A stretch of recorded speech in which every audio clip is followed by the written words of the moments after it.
Urban cooperative banks 2020ல் இந்த urban cooperative பேங்க்ஸில் ப்ராப்பராக manage பண்ணுறதுக்காக ரிசர்வ் பேங்க் ஆஃப் இந்தியாவோட டைரக்ட் கண்ட்ரோலில் இது வந்திருக்கு.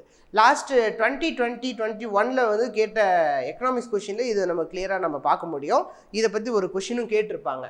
ஸோ ஆக்சுவலி இந்த அர்பன் கோஆப்ரேட்டிவ் பேங்க்ஸுங்கிறது நாட் ஒரு ஸ்மால் லெண்டிங், ஒரு சின்ன குட்டி பிஸ்னஸஸ், எம்எஸ்எம்இஸ் இதுக்கெல்லாமே பெரிய அளவுக்கு லோன் கொடுக்கணும் அப்படின்னு உருவாக்கப்பட்டது தான் இந்த அர்பன் கோஆப்ரேட்டிவ் பேங்க்ஸு.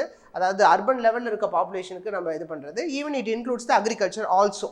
அக்ரிகல்ச்சர் கிடையாதுங்கிற மாதிரி நினச்சிட வேணாம். அர்பன் கோஆப்ரேட்டிவ் பேங்க்ஸில் அக்ரிகல்ச்சர் இதுவும் உண்டு. இவங்களுக்கு ப்ரையாரிட்டி செக்டார் லெண்டிங்கிறது கிட்டத்தட்ட 75% அப்படிங்கிறது அவங்களுக்கு ஒரு கமிட்மெண்ட் இருக்குது. அண்ட் தென் இந்த அர்பன் கோஆப்ரேட்டிவ் பேங்க்ஸை 4 டயர்ஸாக கிளாஸிஃபை பண்ணுவாங்க. ஃபஸ்ட்டு டயரு அதை அக்செப்ட் பண்ணுற டெபாசிட்ஸ், யாரெல்லாம் அதில் டெபாசிட் பண்ணுறாங்க, அந்த பேங்க்குடைய கெப்பாசிட்டிங் வந்து கிட்டத்தட்ட ஒரு 100 கோடி அந்த அளவில் இருந்ததுன்னா அது டயர் 1ன்னு சொல்லுவாங்க. 100 கோடியிலேருந்து 1000 கோடியாக இருந்ததுன்னா that is tier 2. 1000 crore to 10,000 crore வந்து tier 3 and more then 10,000 crore tier 4 அப்படின்னு சொல்லிட்டு கிளாஸிஃபை பண்ணுவாங்க. ஸோ ஒரு அர்பன் டெவலப்மெண்ட்டுக்கு இந்த யூசிபிஸோடைய கமிட்மெண்ட்ஸ் அப்படிங்கிறது ரொம்ப ரொம்ப அவசியமான ஒன்று. And it is further supervised by the state governments too. Thank you.